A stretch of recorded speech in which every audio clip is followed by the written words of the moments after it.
Flanked by the great land masses of Asia and Africa lies the ancient kingdom of Persia. At the turn of the century, a poor agricultural country, rich only in legend and undeveloped natural resources. Gurkha infantry and other empire troops enter Kermanshah as from south and west Britain sends forces into Iran. The Axis-poisoned country of the recently abdicated Shah was once a happy hunting ground for Nazi agents. We turn to the Shah's secret police force, his FBI and CIA combined. They are called SAVAK, and they have a reputation for brutality. He acknowledged that he has SAVAK agents on duty in the United States.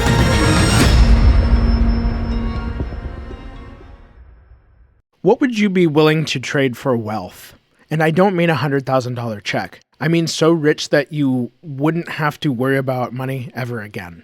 Would you trade your privacy, a significant share of your happiness? Would you be willing to take on a lot of responsibility? Really work for the fact that you have a lot of money? Would you be willing to rule over an entire country and do whatever it takes to preserve your government? Today, we will be exploring the tragedy of a country so rich in culture and resources, and blessed to have a national longevity measured in the thousands of years, when so many other countries no longer exist. A country where the people have been abused by various iterations of their government, as well as foreign governments. Today we will be visiting Iran back when it was a monarchy under the rule of the Pahlavi dynasty. Why I asked what you'd be willing to trade for immense wealth is because our star dictator, Mohammad Reza Shah, lived a life where his family had royalty levels of money and power. But that also carried the burden of what that kind of money and power can entail. What do you do when you're in this position and somebody very nearly takes your life? Well, in this case, you start a brutal secret police, SAVAK, a vicious ring of officers and agents who kept the Iranian people under tight control. Media was heavily censored and curated. People were arrested and dragged into a place that was a living hell. SAVAK abused Iranians. And when the monarchy finally fell, SAVAK may have been enveloped into the new Islamic Republic's regime. I very much enjoyed getting a deeper understanding about a country that is, more times than not, presented in a negative light in the media, especially as of recently as I'm recording this in October 2024. But we will do our best to chronicle much of Iran's past and examine the brutal history and methods of SAVAK. Before we get into things, we have to talk about one of my main sources, a documentary called SAVAK, Fathered by the CIA. Which was posted on YouTube about 5 years ago by a channel called the IRI Center. Now, the IRI Center, or the International Republican Institute, is an organization which was founded in 1983 and is dedicated to advancing democracy and free elections across the world. However, the IRI Center that posted this documentary, unless whoever runs the YouTube channel has no idea how to achieve consistent branding, appears totally unrelated. The logo is just different with a different font. In fact, the real IRI Center has its own YouTube channel anyways. So I did some digging. Please follow me down the habit roll. The IRI Center that posted the documentary is actually the Islamic Revolution International Center. Their channel does not do well to distinguish themselves from the other IRI, but I'm guessing since it's YouTube, maybe they are being purposely subtle. I don't know. Their channel also has a lot of content associated with a state-run Iranian media outlet called Press TV. But their channel seems to post a lot of other people's content, so I believe the documentary was produced by a different company. I also searched all of the names in the end credits, and nobody with one of those names was tied to this documentary in particular. I say all this to be transparent in my thinking that the lack of information around this documentary is definitely weird to me, and the IRI YouTube channel has a clear agenda. However, I think the contents of the documentary are valuable and corroborate other sources regarding SAVAK's methods, and that's what's important to me, is the corroboration with other sources. Other than that, check out my Instagram, YouTube channel, and my recently launched Substack for those of you who prefer to read than listen to a podcast.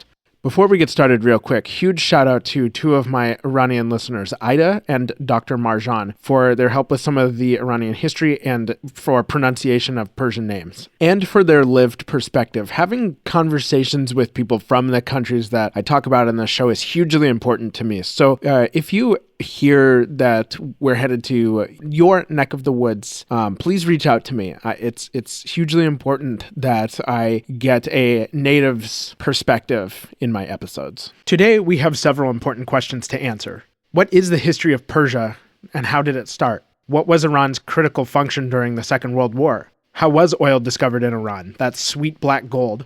Who were the Shahs? Not just the long line of Shahs across different dynasties, but particularly the Pahlavis, Reza Shah, and more importantly, his son, Mohammad Reza Shah, who Iranians will almost immediately think of when you say the Shah. And of course, our dark stars, the SAVAK. Who were they? What were their methods, their structure, and leadership? Is the SAVAK in a way still alive and well in Iran today? All this and more right now.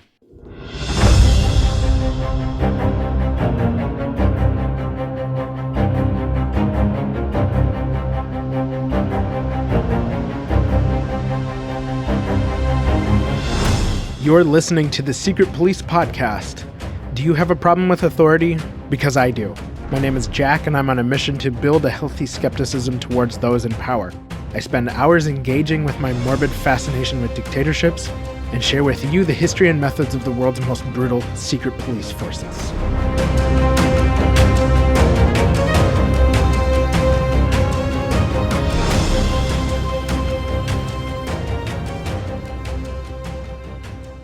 Iran is a country located in West Asia, surrounded by 7 neighbors and 2 bodies of water. Iraq and Turkey to the west, Armenia and Azerbaijan to the northwest, the Caspian Sea directly to the north, Turkmenistan to the northeast, and Afghanistan and Pakistan to the east. Off of Iran's southern coast is the Persian Gulf, the Strait of Hormuz, and the Gulf of Oman. Given Iran's unique location, the country has been and is a link between peoples in the Middle East, the Caucasus region, and both Central and Southern Asia. Iran's landscape is accentuated by the Zagros and Alborz mountain ranges and carpeted by the Kavir and Lut deserts. In 2005, satellites measured the hottest ever recorded surface temperature in the Lut Desert, a little over 70 degrees Celsius or 159 degrees Fahrenheit. You could probably fry an egg on the ground. The Arabian and Eurasian tectonic plates slide along Iran's landscape, making it one of the most seismically active countries in the world. Despite the mountainous and arid geography, Iran has areas with alpine forests, snowy ski resorts, and other lush environments. In 2022, Iran produced roughly 18% of the world's pistachios and is the leading producer of saffron. So if you're nuts for nuts, or corcus genitalia, you have Iran to thank for that. And who are the people that have inhabited this land? We'll go through the development of Persia and later Iran to get a sense of the history and the culture. Then we'll slow things down as we approach the latter 19th century. Where to start?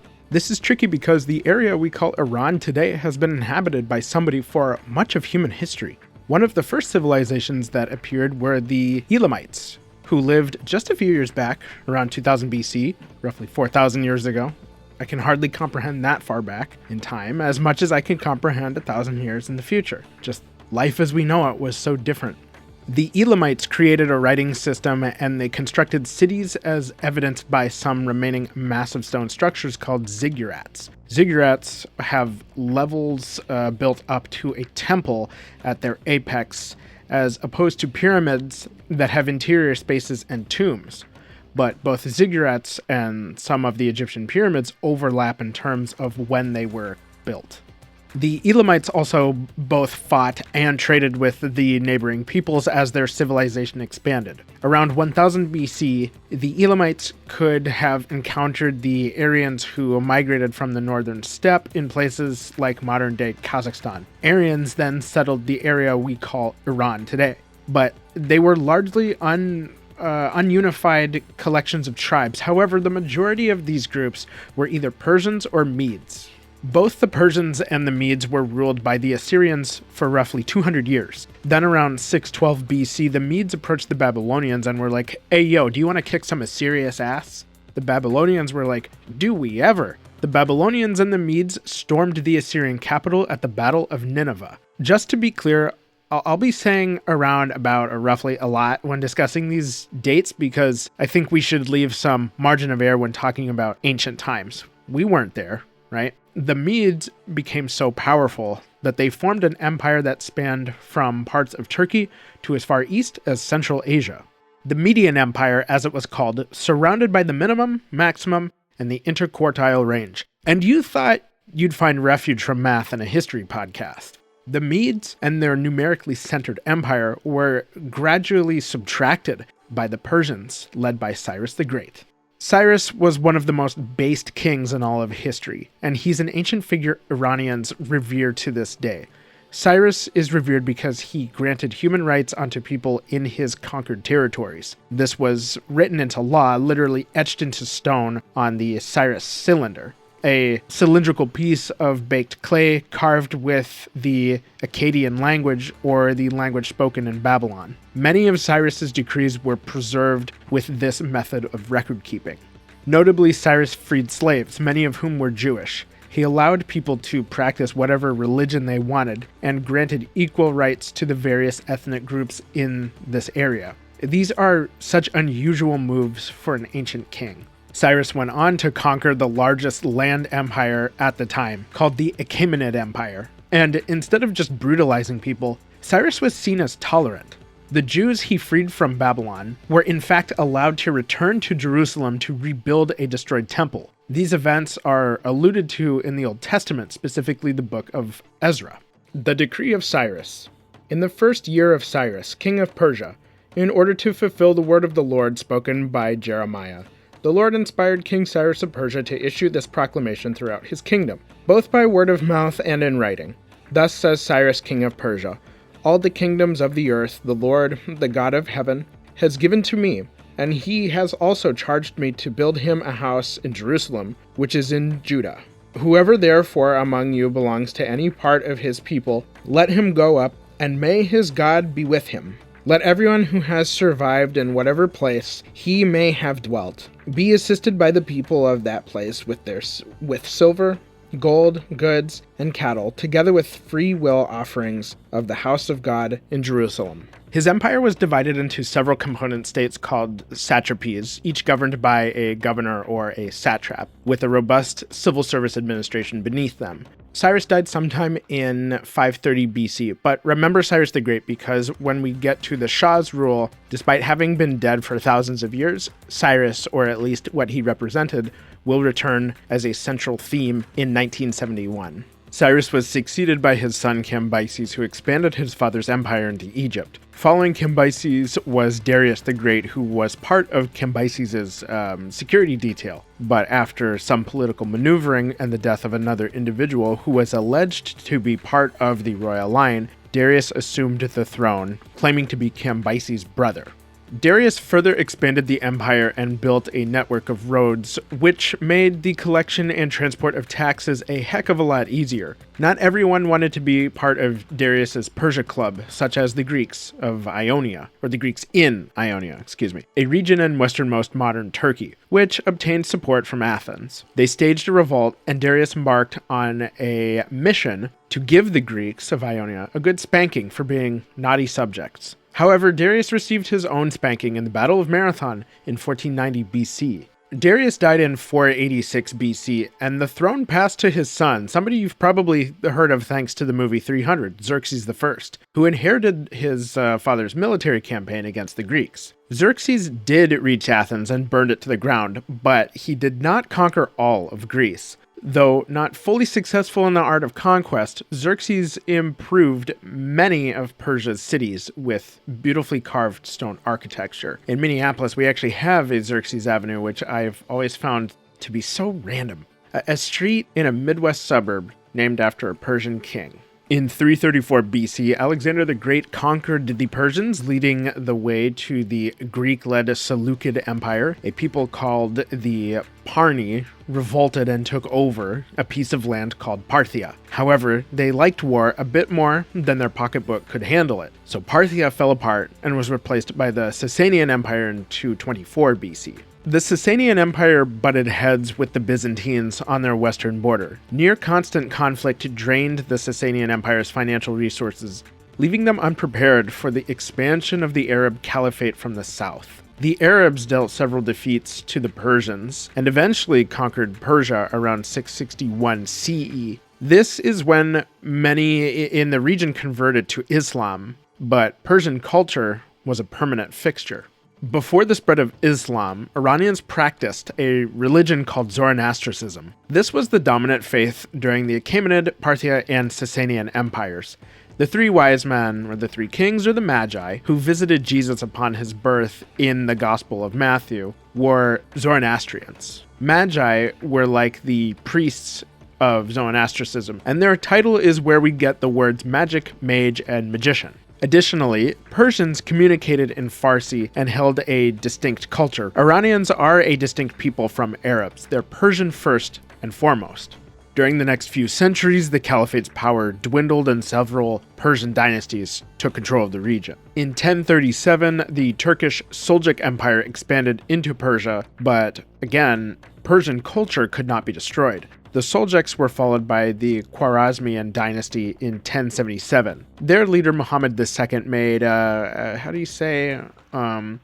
inadvisable decision to execute several diplomats representing a distant land further east. Now, it turned out those diplomats worked for a guy with, not the best reputation for being a tolerant person, Genghis Khan. A big oops, I believe is the Persian term. The exact number of people killed by the Mongol invasion of Persia is lost to history, but they destroyed cities and populations in their wake out of revenge. Can you guess what the Mongols didn't kill?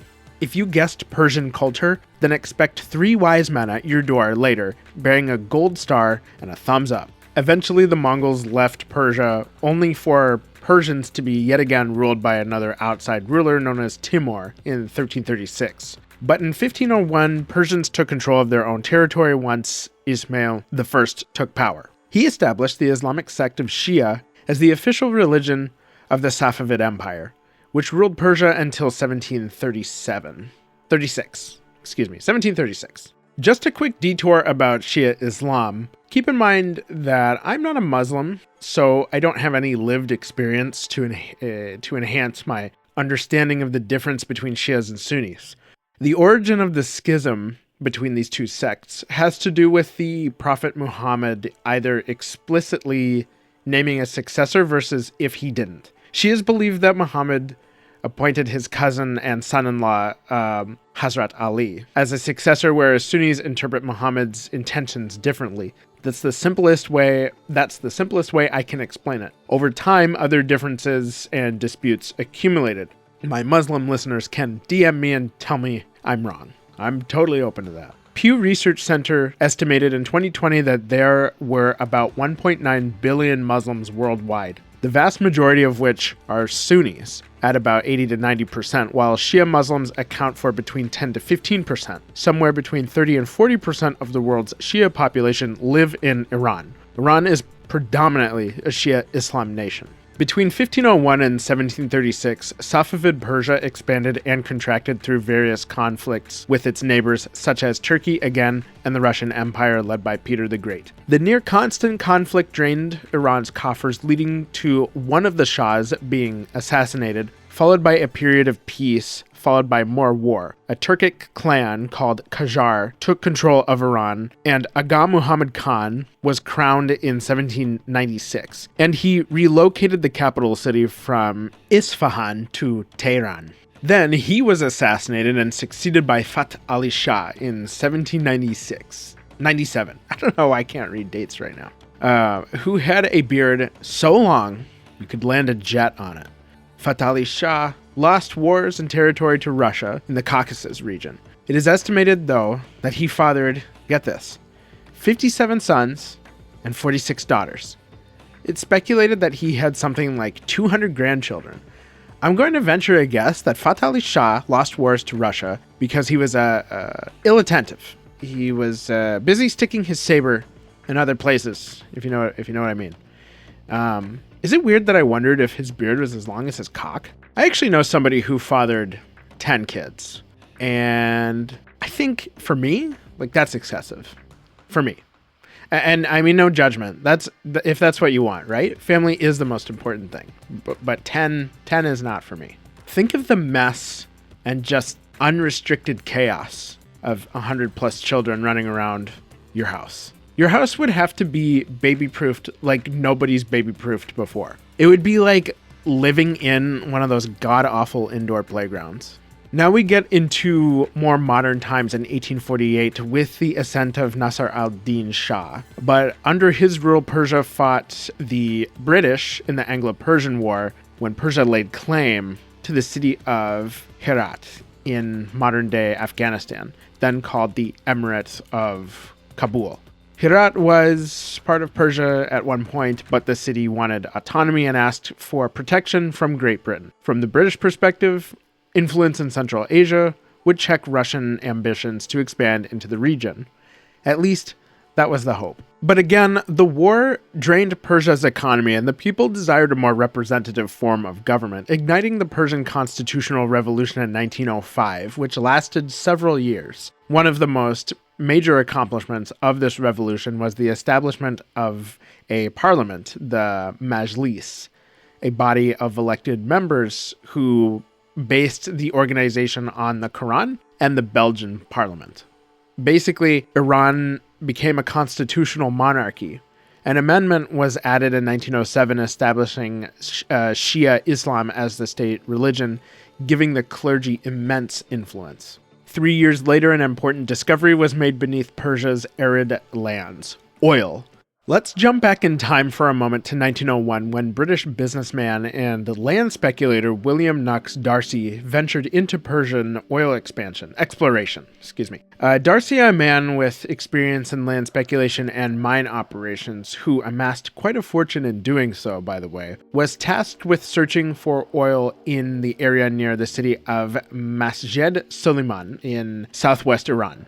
Darcy was granted a concession or ownership of the land while he provided the financing necessary to conduct the search. And really quick, extraction of oil goes back as far as 347 AD in China. In 1847, Scottish chemist James Young noticed seepages from coal repositories and synthesized several other compounds from this source. The first oil well was built in 1859 in Titusville, Pennsylvania, proving that oil drilling could be commercially viable with relatively easy-to-construct wooden rigs. In the early 1900s, searching for oil consisted of drilling into specific geological features that were likely to yield some kind of hydrocarbon, like oil or coal.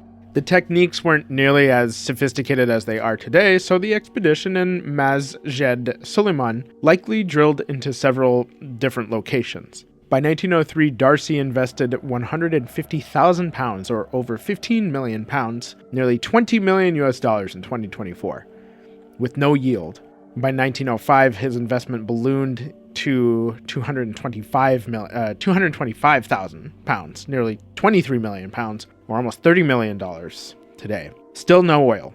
This investment put Darcy in a tenuous financial position. He needed to sell his concession on the land and approached the Rothschild family to facilitate a deal. Instead, the Burma Oil Company approached Darcy with an offer to give Darcy roughly 170,000 shares to cover his losses. In exchange, he would sign over the concession to the land. Burma Oil Company almost abandoned the project until May 1908, when they discovered the single largest oil deposit ever discovered at that time. In 1909, a Burma subsidiary was created called Anglo-Persian Oil, which later became Anglo-Iranian Oil, until it reached its final form, called British Petroleum, or BP. The British government acquired a £2 million or over $250 million stake in BP, and Darcy was appointed to their board. To contextualize this a bit more, British interest in Persia stemmed from both the discovery of oil and their desire to pull Persia into their sphere of influence and away from the Russians. The result was that the Russians had more influence in northern Persia, while the Brits influenced the south. Remember, even as far back as the 1840s, the British extended its influence into Central Asia to check the Russians, or the Russian ambitions to do the same thing. This struggle for influence between Britain and Russia in Persia and Central Asia more broadly was known as the Great Game. The outbreak of the First World War in 1914 changed the rules of the game. Persia had a small combat front, at least small compared to the scale of fighting in Europe, but Britain and Russia defended against incursions of Ottoman troops allied with scattered tribal forces. Despite the smaller scale of fighting, Persia was devastated politically because the Shah, now Ahmad Qajar, failed to exert Persia's sovereignty. The country suffered economically because they experienced a severe famine between 1917 and 1919. But 1917 was a pivotal year in the story. The Bolsheviks ousted the Tsar, and once they were firmly in power, the early Soviet Republic withdrew from the war and abandoned the previous regime's ambitions in Persia.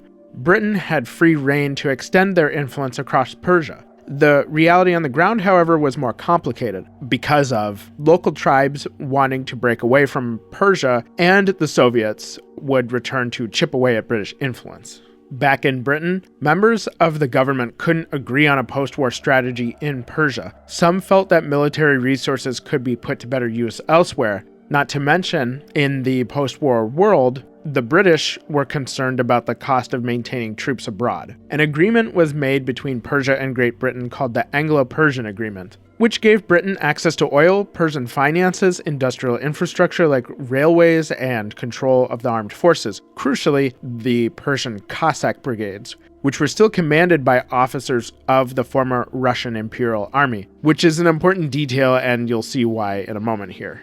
The provisions of the Anglo-Persian Agreement were disseminated by the Persian press, which inflamed opposition, so much so that it was never really ratified in an official sense. The British, being the British, however, went ahead anyway with the provision concerning the armed forces. Specifically, all the Russian officers in the Persian Cossack brigades were replaced with British ones. Why is this important? Well, the British sent an officer by the name of Edmund Ironside to oversee the transition of officers and to maintain the peace. Number one, he had a badass name for a military officer.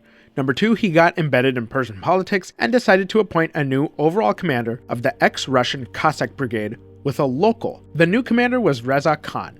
Growing up, Reza Khan didn't have a father since he died when Reza was a baby. After that family tragedy, Reza's mother moved him and his siblings to Tehran. She remarried and left her children in the care of Reza's uncle. Reza's uncle in turn gave the children to a family friend who was part of the Persian Cossack Brigade around the year 1882. Sorry for jumping around with the dates here. Reza grew up in the care of this brigade member. He eventually joined the same unit and proved himself to be a military asset. By the time 1921 rolled round, Reza Khan was in a position to lead the Cossack Brigade. But it got better for him because since the government was so ineffective, the British government, represented by Edmund Ironside, essentially said, "Oi mate, if you want to overthrow a government, we won't even get in the way, isn't it?" Reza Khan had the connections, the means, and a green light. What more could a man want? What do you think Reza ultimately ended up doing with this green light? Well, it might surprise you, actually, that, he totally marched on Tehran in the middle of the night with a strength of 2,500 Cossacks and deposed the prime minister in a largely bloodless coup. The Shah, Ahmad Qajar, was, however, able to keep his crown for now. But the new government, along with a brand spanking new prime minister, a man named Saeed Zai al-Din Tabatabai, had zero interest in following through on the Anglo-Persian government. Instead, the new Persian government wandered into Soviet influence. Meanwhile, Reza was busy consolidating his power by discouraging foreign influence within Persia. He cracked down on the press and showed those pesky breakaway regions who was boss. But if you're thinking, no, wait a second, Reza was doing all this stuff, but doesn't Persia have a prime minister? And you'd be correct.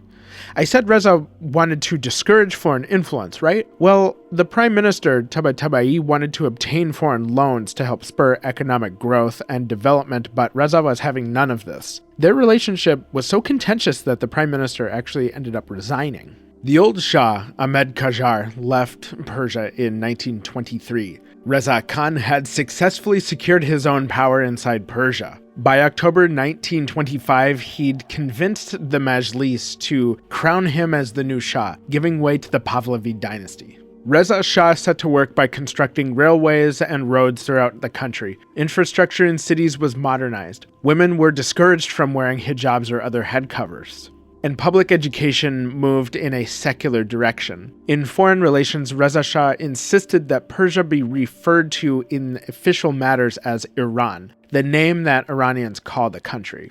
The name Iran is an endonym, meaning that it is the common native name of the place, a group of people, etc. Another example of this is Germans calling Germany Deutschland, as English speakers call it Germany, like I just said, and Spanish speakers call it Alemania. Iran translates to of the Aryans. Along with the Shah's rebranding of Iran to the world came the need to keep Iran neutral in the eyes of Western powers in order to continue to receive loans to finance his various infrastructure projects. Seems like Reza Shah came to terms with that aspect of foreign influence, right?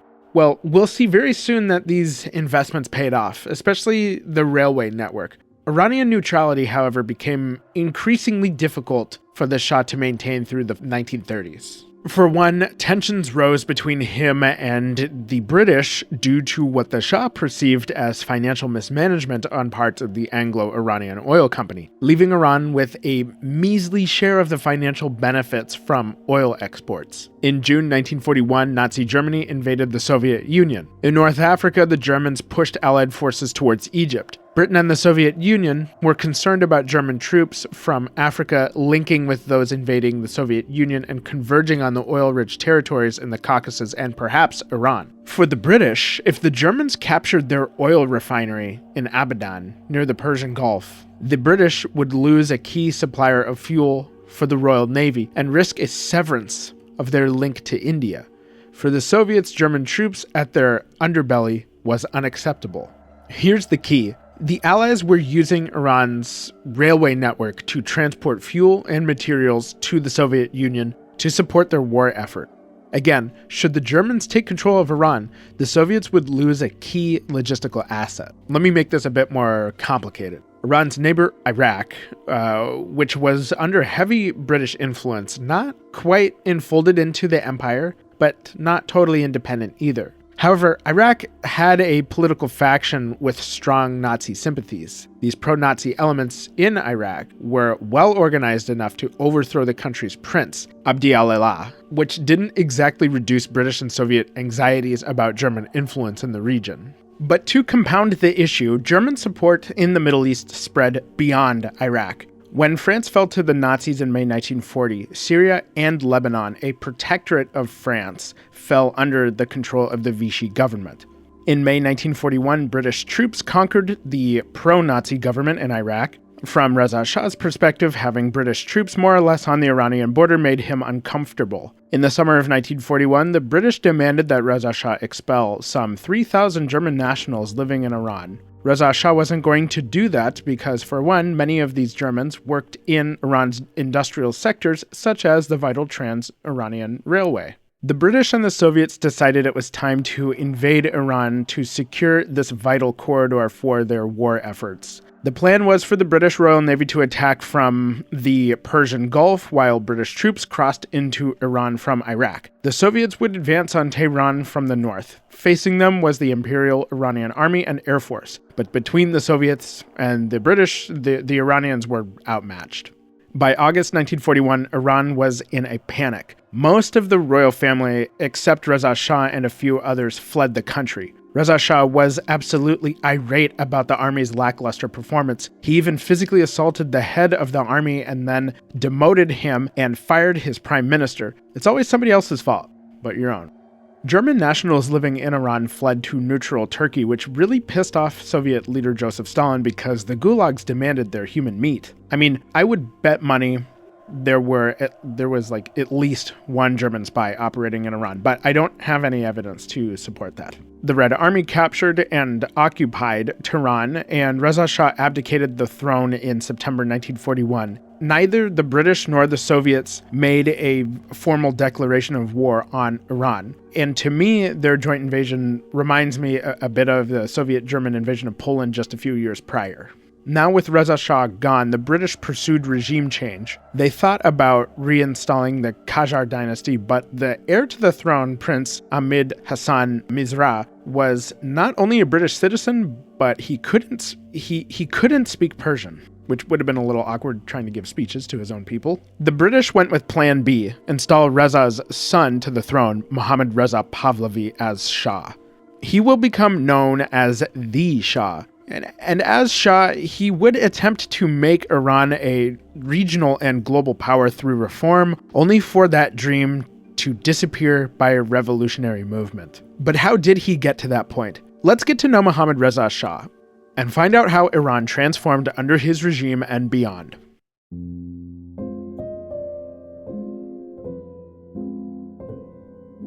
Mohammad Reza Pahlavi was born on October 26, 1919 to father Reza Khan and mother Taj Omoluk, who was Azerbaijani by descent. Mohammad was Reza's oldest son but the third child between his parents, and he was born with a twin sister, Ashraf. Remember, in 1919, Reza was not yet crowned Shah because that wouldn't happen until 1925. Therefore, Mohammad was not born into royalty. In his autobiography, Mission for My Country, published in 1961, Mohammad describes his father as being a terrifying man with a violent temper. Nice.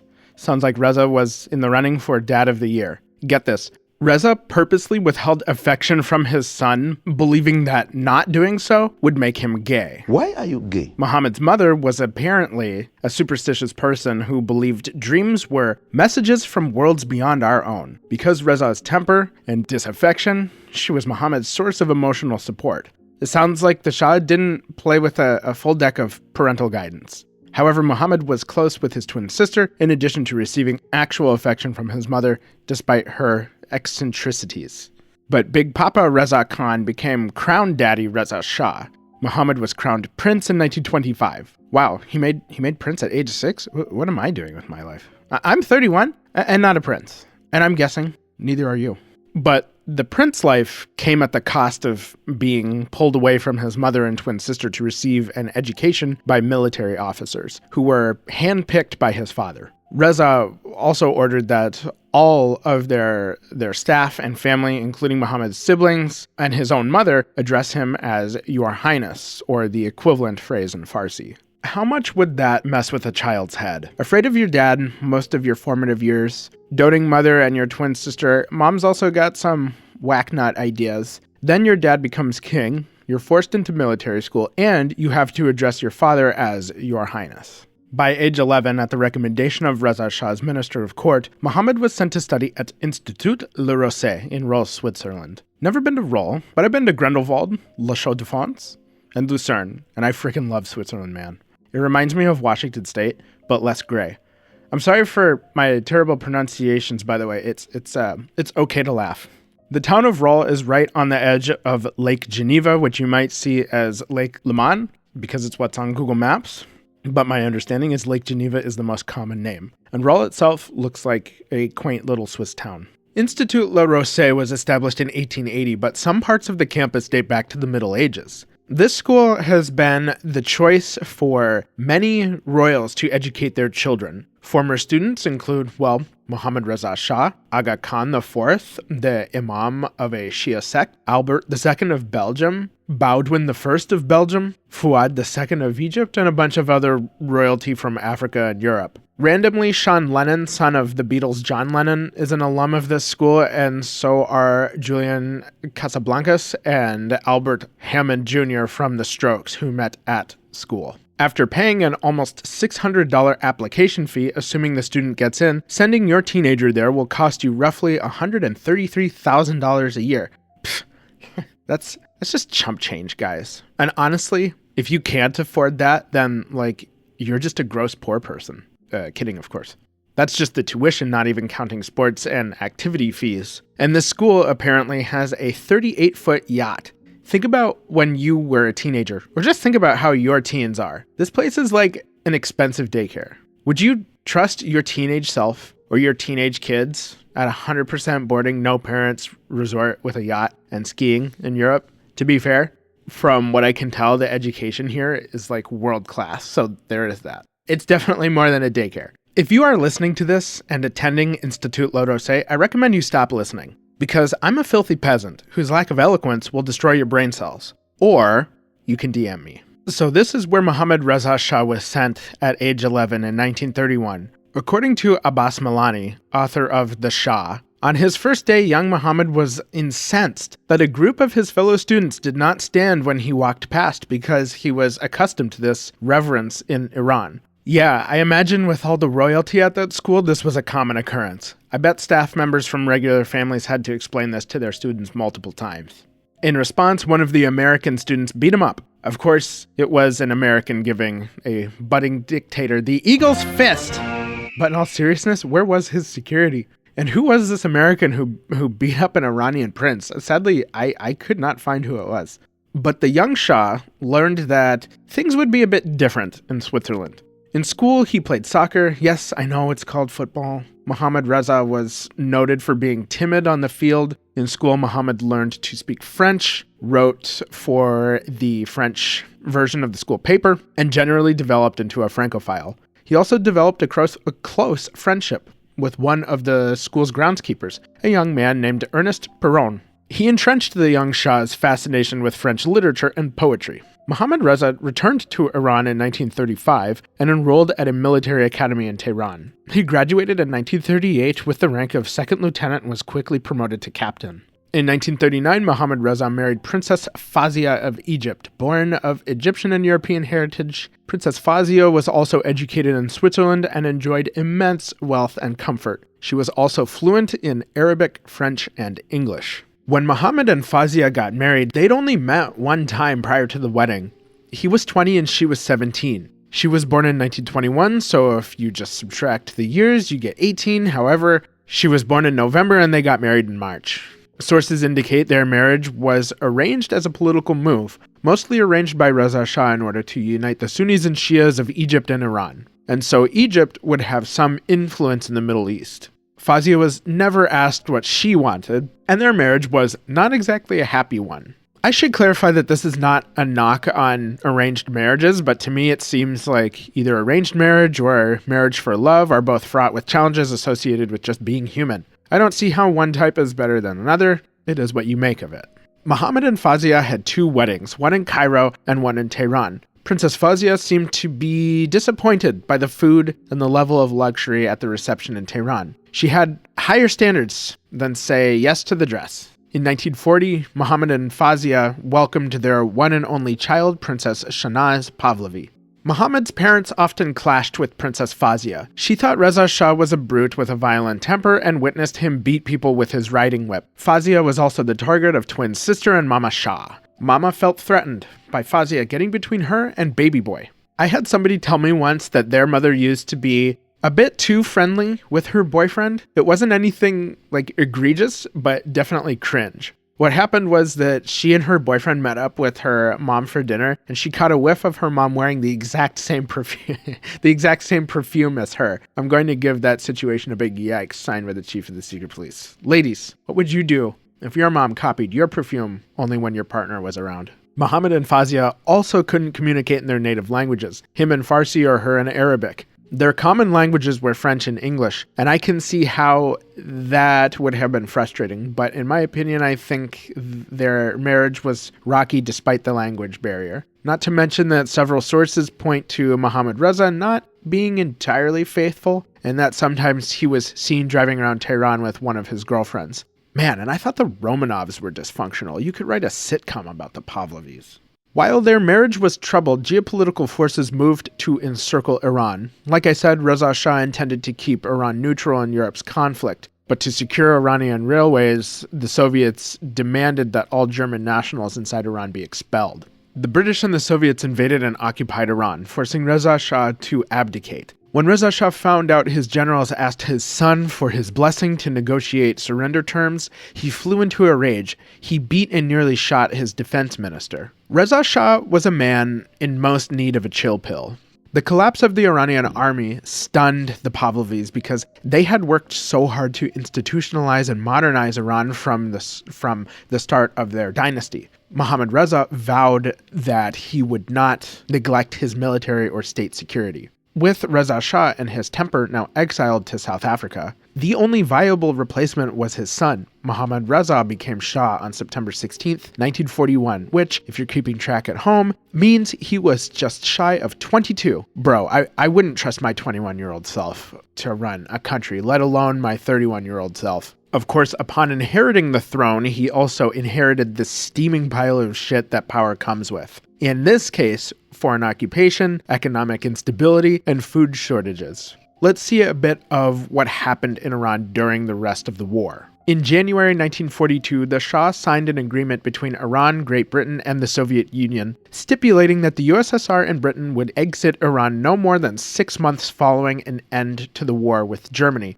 During this same year, German agents engaged in a propaganda campaign throughout Iran's cities, inciting protests against the Shah's government. In 1943, Iran formally declared war on Germany, which granted Iran a seat at the United Nations formed the year prior. They hosted the famous Tehran Conference where U.S. President Franklin Delano Roosevelt, Prime Minister Winston Churchill, and Soviet General Secretary Joseph Stalin met to discuss the war effort. An interesting side note about the Tehran Conference is there was a plot to assassinate the three leaders by German agents called Operation Long Jump.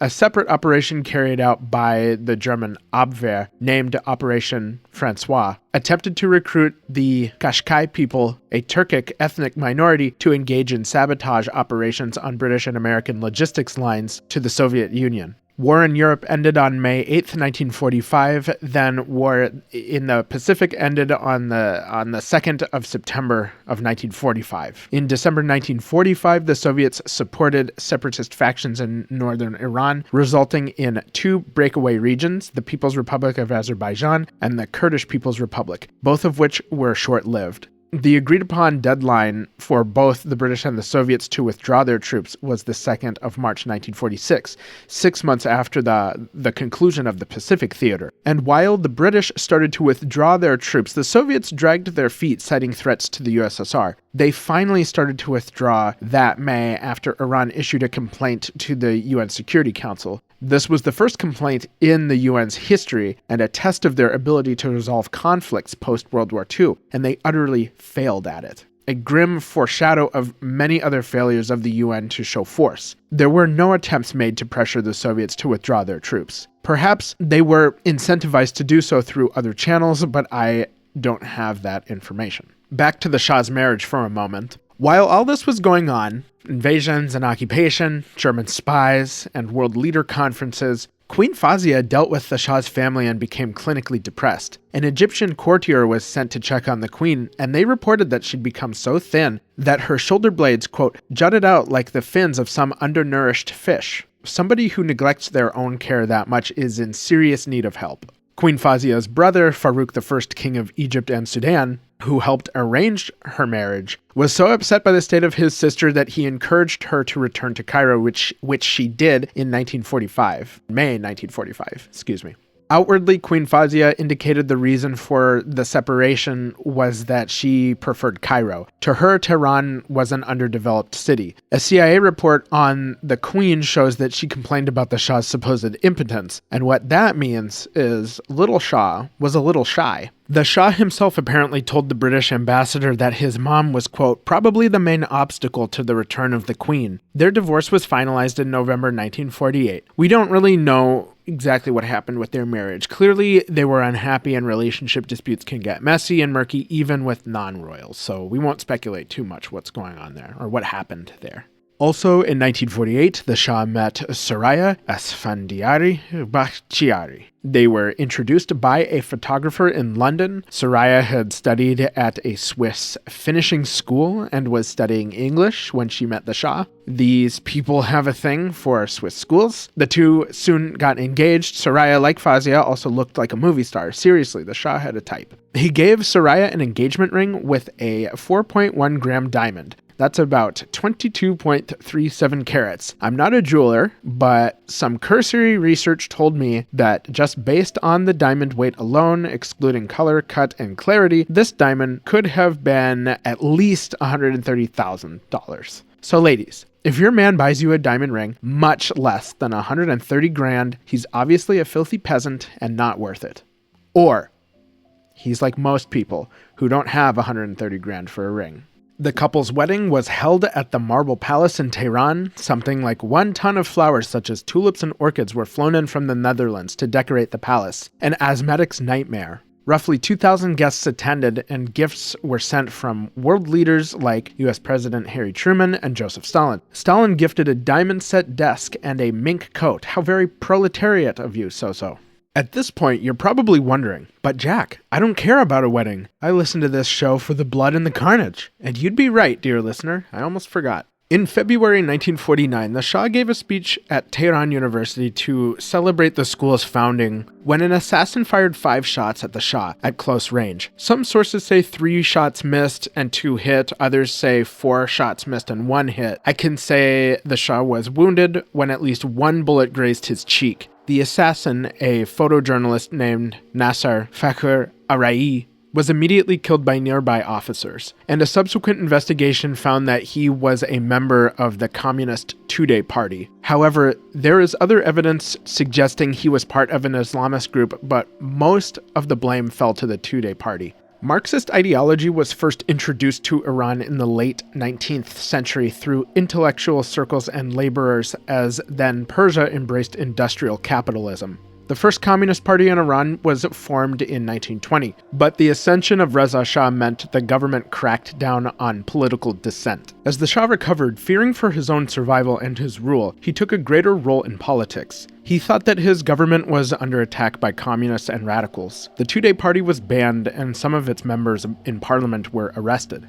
Newspapers critical of the government were shut down. There was an attempt to boost economic output and alleviate poverty among Iran's rural population. The hope was to make communism less appealing to the working class. But the program ultimately failed because the government redirected these funds for other infrastructure projects. The Shah, not letting a crisis go to waste, used the post-assassination attempt sympathy to expand his power. He appointed a constituent assembly of his own supporters to re-examine the Constitution of 1906. The Constitution was amended to make criticism of the Shah and his family a crime. Ownership of certain lands was placed in the personal ownership of the Shah himself, and the parliament was divided into 2 separate houses, including a senate whose members were appointed by the Shah. Actually, one source implied that the senate was created as part of these amendments, and another source says the senate was already established by the 1906 version of the Constitution, but the body just never convened. Whatever the case, the Shah gave himself the right to dissolve both chambers of parliament. The Shah was supposed to rule within the bounds of the constitutional monarchy, but his actions departed from the original intent of the constitution. The Iranian people weren't happy with the Shah's power grab and grew suspicious of the integrity of the upcoming parliamentary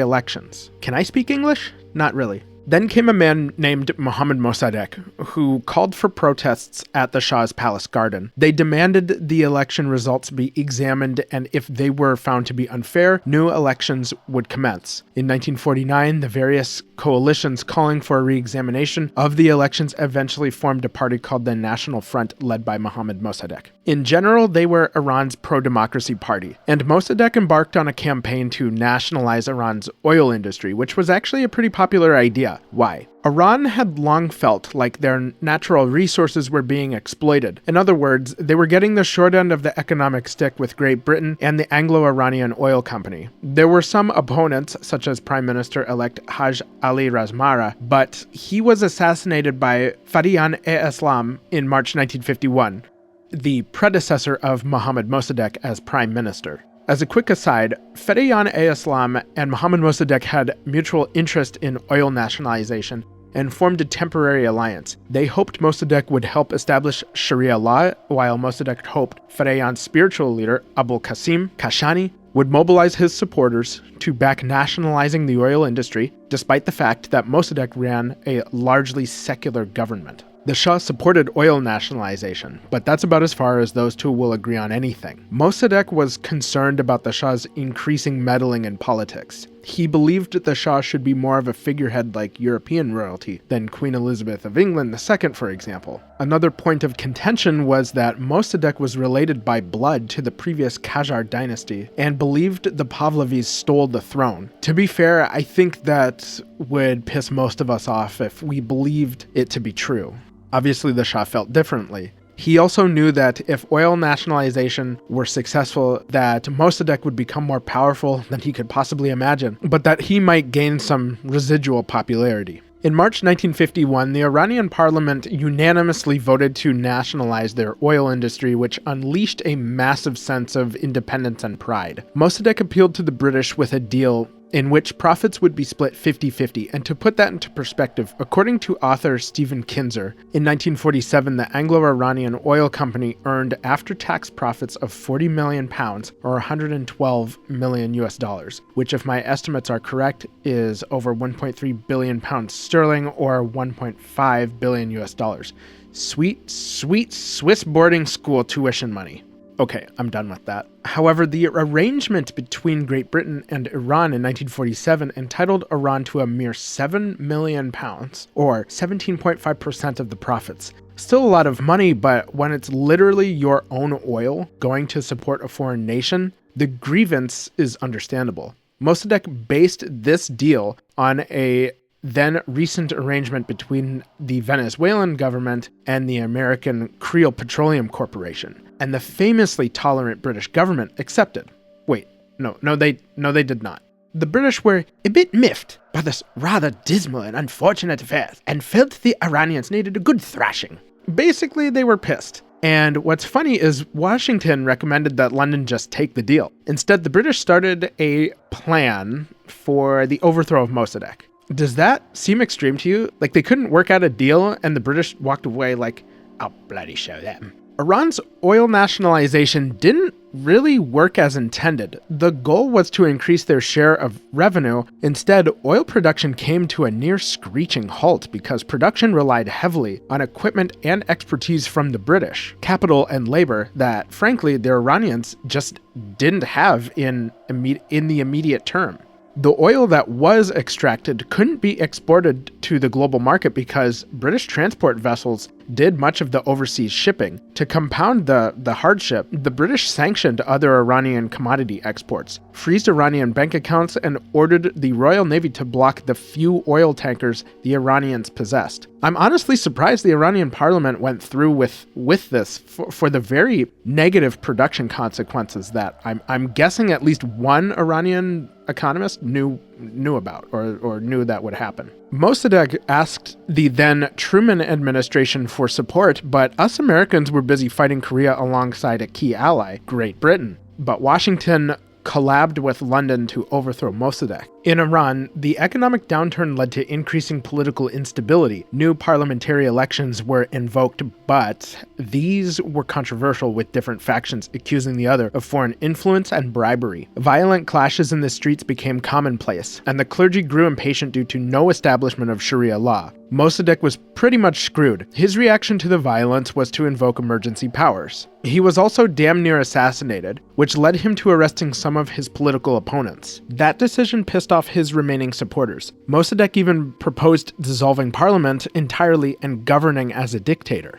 And if that wasn't enough, the Communist Two-Day Party started backing Mossadegh's government by launching violent attacks on his opponents. To be fair, Mosaddegh did not condone Two-Day's actions, but they continued to agitate and show force on behalf of the Prime Minister. And remember, the Two-Day Party was accused of the attempted assassination against the Shah. The Shia clergy were further alienated because they knew communist parties desired to extinguish religion. When President Dwight D. Eisenhower took office in 1953, his administration was willing to give the British a greater hand. They were concerned that the National Front, the Two-Day Party, and oil nationalization were actually a Soviet-backed plot to turn Iran into a communist state. Or at least that's what the British claimed, even if the real motivation to interfere in Iran was monetary. Historians indicate that the British Special Intelligence Service and the American Central Intelligence Agency initiated regime change, codenamed Operation Ajax, and led by CIA officer Kermit Roosevelt, a grandson of former President Theodore Roosevelt. How does one engineer a coup exactly? Cash, and lots of it. Roughly $1 million was sent to Tehran in preparation for the coup.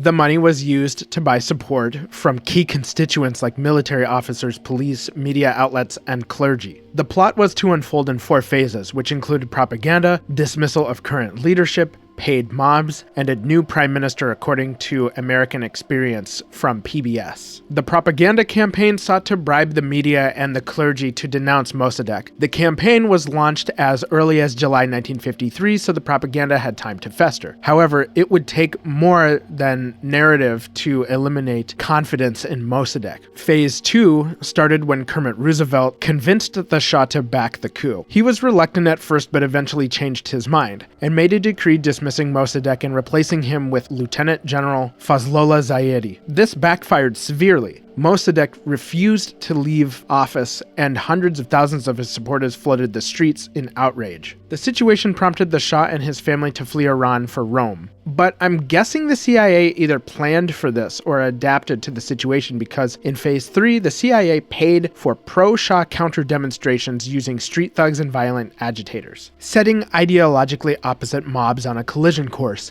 Days of rioting ensued and at least 300 people were killed. The newly appointed Prime Minister, General Zaidi, called in the military to crush the uprising and arrested Mohammad Mosaddegh. By August 20th, Mosaddegh succumbed to the financial might of the CIA. He was convicted of treason and put under house arrest until his death on March 5th, 1967. Some important changes that took place after the coup, but not necessarily in timeline order. First, General Zaidi was placed fully in the position of Prime Minister and expanded the Shah's power. Second, oil nationalization was backtracked, and the Anglo-Iranian Oil Company, renamed British Petroleum in 1954, was broken up into corporate pieces. A consortium including Royal Dutch Shell, Gulf Oil, Compagnie Française de Pétrole, now Total Energies, Standard Oil of California, now Chevron, Standard Oil of New Jersey, now Exxon, Standard Oil of New York, which became Mobil, and Texaco. Third, the Shah returned from his coup getaway after the dust settled. Herbert Norman Schwarzkopf, father of the 1991 Gulf War's commander Norman Schwarzkopf, was dispatched by the CIA to persuade the Shah to return to Iran. The Shah eventually returned, accompanied by John Foster Dulles, the CIA director. Schwarzkopf Sr., however, had another job, specifically to train the Shah's security forces, who'd eventually become the SAVAK.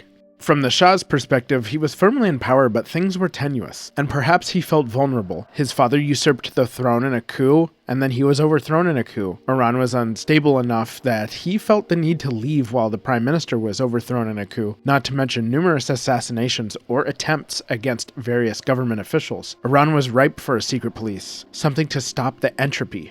According to the Encyclopedia Iranica, a word which sounds too close to erotica, I'll paraphrase. A U.S. Army colonel working for the CIA visited Persia in September 1953 to work with General Timur Bakhtiar to assemble a new intelligence organization. The members of this new intelligence organization would be trained in basic intelligence techniques such as surveillance and interrogation methods, using intelligence networks and organizational security. It was the first modern, effective intelligence service to operate in Persia. Its main achievement occurred in September 1954, when it discovered and destroyed a large communist two-day party network inside the Persian armed forces. In 1965, state media reported that a state security agency was in development, and though the bones of this security agency were laid down in 1957, it wasn't called out by name until 1965.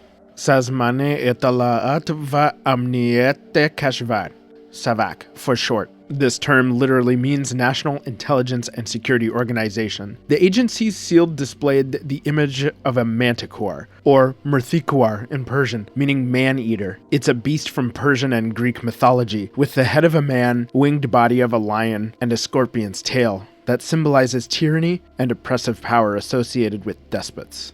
There's never been a more appropriate symbol for secret police on this show until now. Beneath the manticore was the acronym SAVAK, written in Farsi, and the year 1335, the equivalent of 1957 in Iran's solar Hijri calendar. According to sources, SAVAK was attached to the Prime Ministry, Intelligence Office, or Royal Intelligence Organization. Its directors assumed the title of Deputy to the Prime Minister for National Security Affairs. While technically a civilian agency, it had close ties to the Iranian military, which is a familiar relationship with these types of agencies.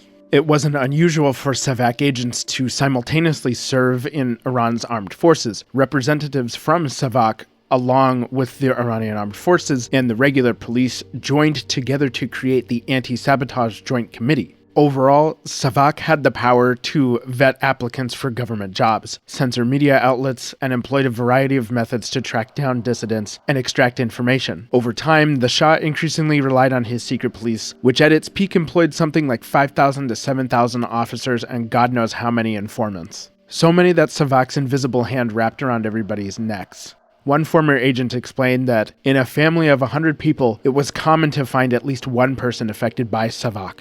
SAVAK was divided into 9 distinct offices. Office 1 for employment and recruiting, 2 oversaw the armed forces, 3 oversaw the various regional headquarters across Iran's provinces, 4 was in charge of SAVAK's internal conduct, 5 kept tabs on foreign guests. Unfortunately, the exact purpose of Office 6 is a mystery. 7 oversaw Middle East affairs in collaboration with the Israeli Mossad. Multiple sources pointed to collaborations between SAVAK and Mossad. Office 8 dealt with counter-espionage, and Office 9 handled the activities of SAVAK's leadership. SAVAK's first director was General Timur Bakhtiar, mentioned earlier, who worked with Schwarzkopf Sr. to build the agency. General Timur Bakhtiar, born in 1914 in Persia, studied at a French school from 1928 to 1933 in Beirut, Lebanon, after which he attended St. Cyr Military Academy, then returned to Tehran for additional training. During the Soviet occupation post-World War II, Bakhtiar organized a guerrilla-style resistance movement.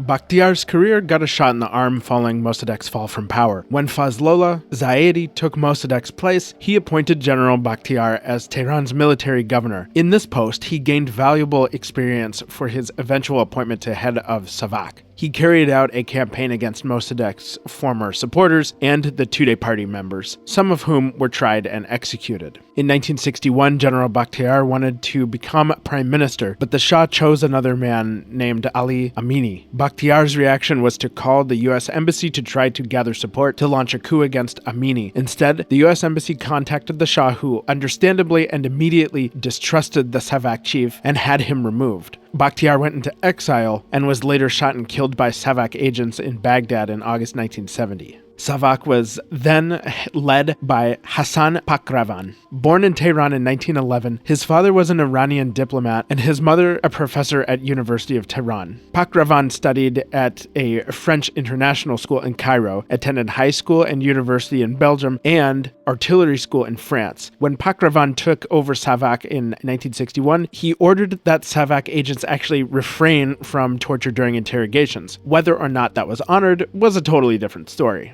But Pakravan also had an interesting relationship with Ruhollah Khomeini, better known as the future Ayatollah Khomeini. According to the memoirs of Pakravan's wife, during his tenure as SAVAK chief, he and Khomeini met on a weekly basis for lunch to discuss any number of things, including politics, religion, and philosophy. Why was SAVAK's chief chilling with the guy who, spoiler alert, would eventually overthrow the Shah's regime? In June 1963, Khomeini was detained in the city of Qom for denouncing the Shah and placed under house arrest. Pakravan said of Khomeini that, quote, he used to say in this very flowy Eastern way, I count the days until we reach the day of our luncheon, end quote. Who says I'm gay?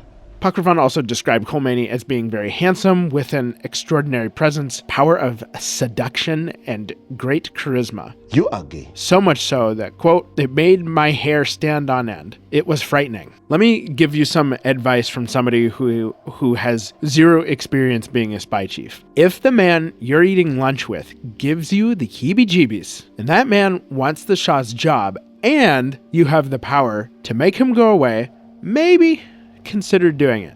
You'll see later that Pakravan will regret not doing this.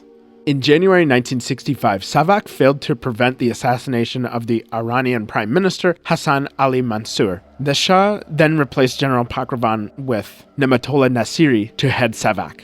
Nasiri was born in August 1910 and was educated in Iran. In 1929, he enrolled in the same army officer school as the young future Shah. He rose quickly through the ranks from second lieutenant to lieutenant colonel, and in 1949 was made governor of the Kerman region in southern Iran. He also participated in removing Mossaddegh from power. When he was appointed to head SAVAK, he served in this position for nearly 13 years, whereas Pakravan and Bakhtiar both served less than 5 years. SAVAK's core mission was to preserve the state and its monarchy.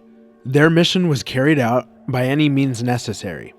Housed in the building of the Anti-Sabotage Joint Committee, or the Tawhid prison, SAVAK treated their political opponents to a carnival of violence on behalf of the state. Constructed in 1932 by German architects, Tawhid prison was an 82,000 square foot complex near the center of Tehran. The facility contained crude office space and holding cells connected by a network of dimly lit corridors leading anywhere but out. The complex converged on a central rotunda. 4 stories of balconies rose from the ground level into the Persian sky. Looking up, it felt like you were tossed into a pit. The open concept meant freezing air ran through the prison labyrinth in winter and baked SAVAK's prisoners during the summer. The ground level had a fountain placed at the center. The center 2 levels were enclosed by metal fencing, presumably to keep people from jumping or being thrown off the edge. The first 3 levels also had several sets of faded green double doors arranged around the circumference of the courtyard. SAVAK, fathered by the CIA, features interviews with several former members of the Shah's secret police. So far on this podcast, only former members of the KGB have been so transparent. Hearing from former officers themselves, the stories they have, is sort of like driving by a car accident. It's terrible, but you can't help but look on. Personnel were recruited from various walks of life. From my research and observation, it seems like SAVAK were interested in military personnel or people with foreign language skills. According to their testimonies, former agents described their experience receiving either a call or a letter inviting them for an interview. Each candidate went through medical exams and aptitude tests, during which time they thought they were being recruited for a job in the Prime Minister's office. After about 2 months worth of tests and interviews, they were selected to undergo training in protective techniques, work etiquette, and dress code. They never suspected they were jumping through the hoops for SAVAK. That is, until it was disclosed to them. According to tortured confessions, SAVAK agents were trained in both the United States and Israel. SAVAK agents were kept on a long leash when it came to how enemies of the state were dealt with. Their network spanned Iran like a spider's web waiting to entangle any form of dissent. Shia clergy, teachers, members of Marxist guerrilla movements, writers, artists, actors, anyone deemed to have thought ill of the regime or openly expressed discontent. SAVAK agents arrested their political enemies and hauled them deep into the bowels of Tawhid prison for a macabre display of human depravity. Sleep deprivation and solitary confinement in a dark cell were commonplace. Some inmates had searchlights beamed at them or were made to stand in one place and position for hours. In their cruelty and quest to break the inmates' spirits, SAVAK interrogators extracted toe and fingernails, put out cigarettes on bare skin. Interrogators liked to lock the female prisoners in rooms filled with snakes to hear the screams only a phobia can conjure. Others were raped, pissed on, or forced to stand naked before the prison courtyard. SAVAK agents threatened inmates with forcing them to watch their family be tortured.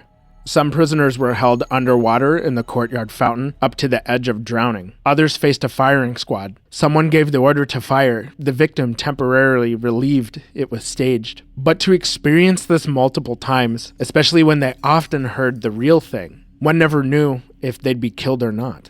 But would you prefer that to the SAVAK's other torments? Forced to sit on a hot grill, have acid forced into the nostrils, or have an electric cattle prod jammed into the anus? Both the interrogators and prisoners agreed that it was the bastiado, or beating the soles of the person's feet, that was the most excruciating because an interrogator could inflict a lot of pain with very little bodily harm and low risk of death to the victim. The bundles of nerve endings in the feet mean the pain shot through the entire body like a knife. Inmates couldn't bear their own weight after hours of the bastinado, but the SAVAK agents made them pace in their cells anyway. Iran's various guerrilla movements issued handbooks on how to deal with SAVAK and their torture chambers. According to tortured confessions, the handbooks indicated that the interrogators would refer to each other as doctor or engineer. They advised their members to starve themselves so they would lose consciousness within 20 lashes of a whip. No mission-critical information should be given up during torture within the first 24 hours in order to give your comrades ample time to relocate. During torture, such as having an electric cattle prod up the ass, you were instructed to think about your martyred colleagues or heroic poems. If you did, quote-unquote, give up information to the SAVAK interrogators, you were required to give fake addresses or a dead person's information. I'm not sure how SAVAK wouldn't already know who is dead and who isn't, but I can't judge since I've never been in that situation. SAVAK monitored Iranian citizens abroad, especially in the United States, France, and the UK. According to author and Middle East correspondent Robert Fisk, SAVAK was particularly interested in students abroad who received government stipends. SAVAK also supported militants in 2 different uprisings against the Afghan government in 1975. Other foreign operations included the assassination of SAVAK's first chief in Baghdad mentioned earlier. So like any secret police worth their salt, SAVAK had both domestic and foreign reach. SAVAK also took it upon themselves to scrub the news media until they deemed it appropriate for public consumption. Tortured Confessions tells of author and political activist Reza Barahani, who, it was claimed by one of his colleagues, was made to, quote, denounce Marxism and terrorism, and in return, his life and the lives of his wife and daughter would be spared, end quote. But SAVAK also made periodic inspections of public libraries to remove materials deemed dangerous, scrubbed newspapers, radio, and other media. Eventually, word got out that the state sponsored, or at least didn't stop, the use of torture. Western journalists confronted the Shah in several interviews regarding the actions of his state security. We talked about how the Shah spoke several languages, and one thing that's always nice for me, as a linguistically talentless American, is when these guys speak English, and the Shah's English is very good. I will give him that. It's one thing to string a sentence together, speak with proper grammar, and express oneself in tricky tenses. But if you can bullshit in another language, you're the GOAT. Let's listen to the Shah's interview with Mike Wallace on 60 Minutes in 1976. I talked just today to a man whom I believe, who told about torture. He was tortured? Yes. And you believe that he was tortured? Yes. How many years ago? Within, I want to be very careful, not yesterday. Well, maybe. I don't know. The word has gone out to stop it. To stop what? Torture. But a long time ago, yes. How long ago? Well, I won't tell you, as you don't tell me. So you can believe this or not, but I actually once had the honor to interview the Shah. Well, not me, but my journalist alter ego, Dick Stipp. Your Majesty, thanks for taking the time to sit down with me. Let's cut right to the chase. What do you think about Jack, the host of the Secret Police podcast? The man is absolutely irresponsible and crazy. He's crazy. I couldn't agree more, Your Majesty. Would you have SAVAK detain somebody for using the term skibbity riz? Yes, if you like. Don't you think you'd get mad street cred with the kids these days if you went by skibbity Reza? Who is this silly person who can believe that? Hey, do you know the Wi-Fi password? I want to post about this, but my phone is... I won't tell you. Sir, how has my pronunciation of Persian names been in this episode so far? Torture in the old sense of torturing people. While the SAVAK maintained a chokehold on Iran, trouble was a-brewing both inside the Pahlavi house and in the country itself. We'll go back in time now to 1958 when the Shah and his second wife, Queen Soraya, were having trouble conceiving an heir. It became apparent that the queen was infertile.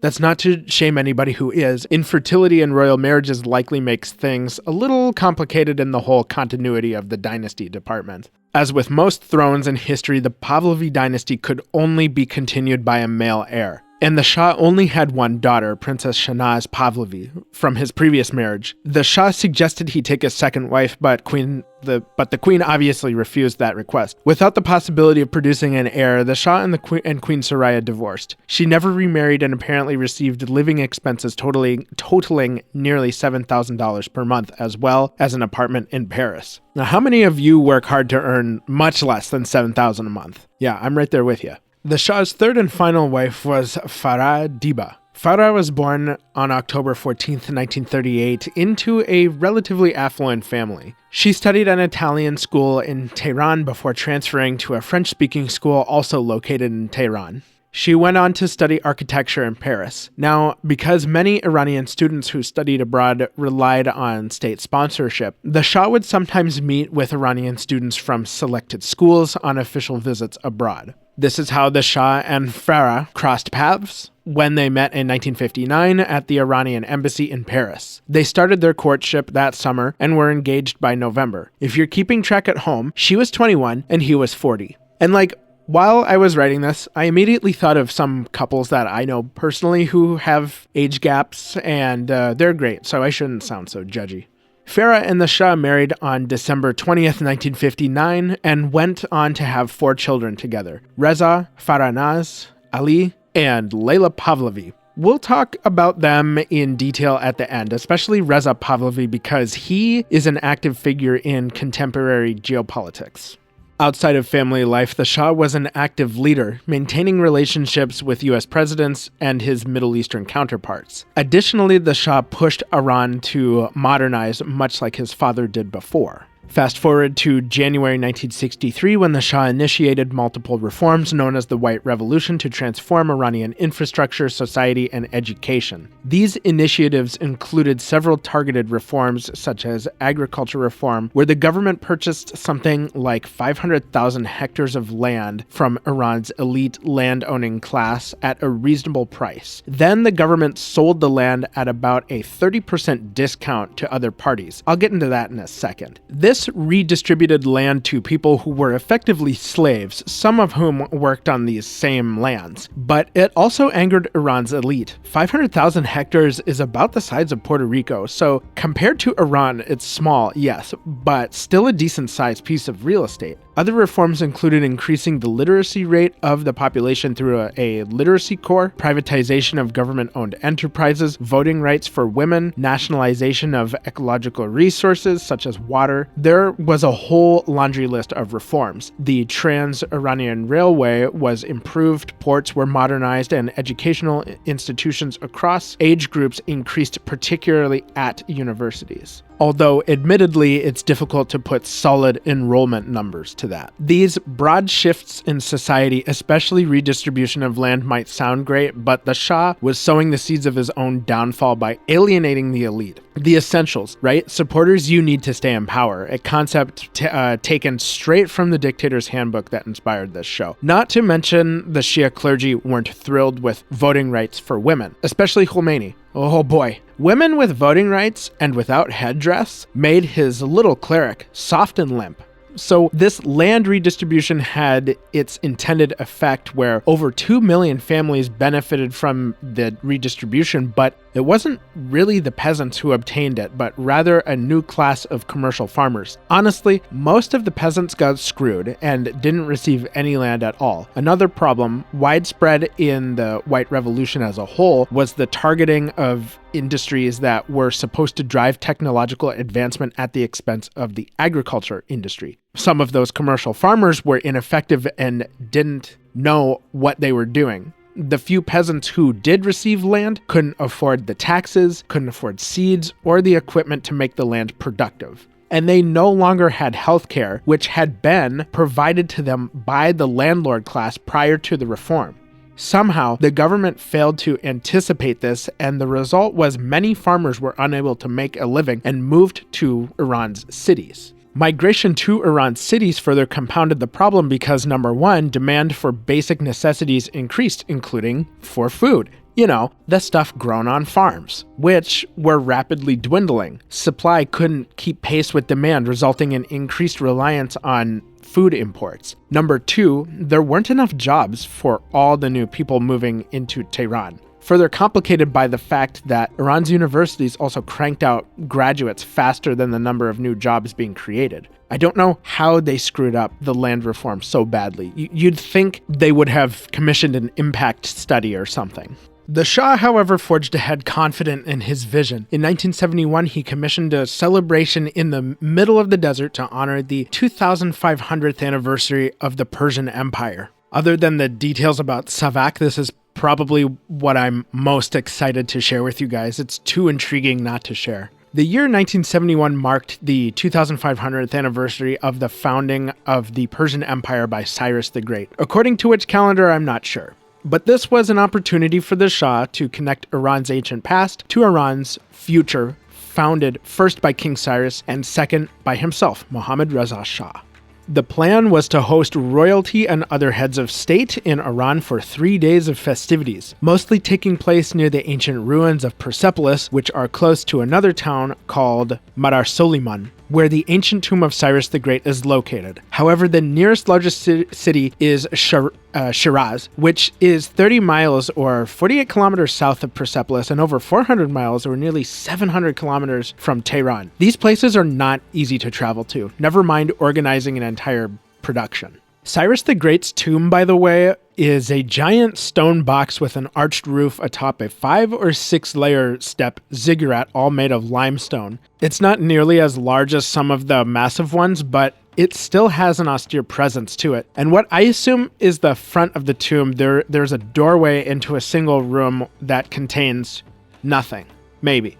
Looking at Google Images and doing some reading, the tomb is empty as it was probably looted during the conquest of Alexander the Great and or the Arab Caliphate. However, historians have speculated that Cyrus's body may still be in the tomb, perhaps in the floor or the walls. Not like anyone would dare decimate the tomb to find out. Does anybody else find ancient structures like a little unsettling? Like, Cyrus the Great's tomb has been there forever, through the Romans, the Middle Ages, countless European kings, expeditions to the New World, the founding of America. I could go on. Maybe I'm just a weirdo, but watching the Shah's speech in the front of the tomb makes this strange fear worse because it's like old footage with an image of an even older structure. Judge me all you want. A committee was assembled 1 year prior to plan the event. Initially, planners discovered that there was no proper infrastructure for guests. The Cyrus Hotel in Shiraz was just a steel frame, and any vehicles attempting to traverse the desert would be locked in a boxing match with the road itself.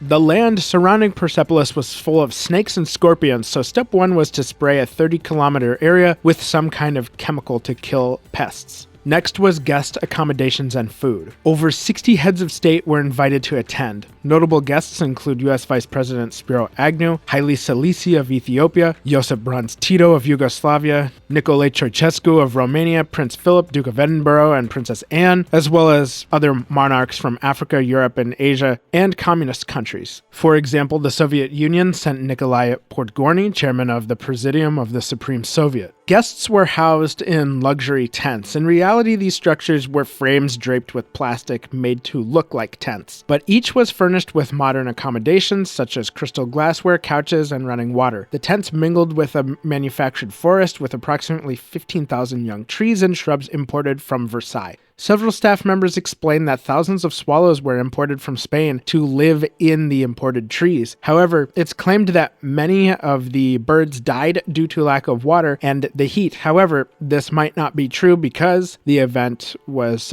to take place in October when the climate should have been relatively more mild. Michael Menant, head chef of Maxim's, a Paris restaurant that first opened in 1893, was selected to cater the event.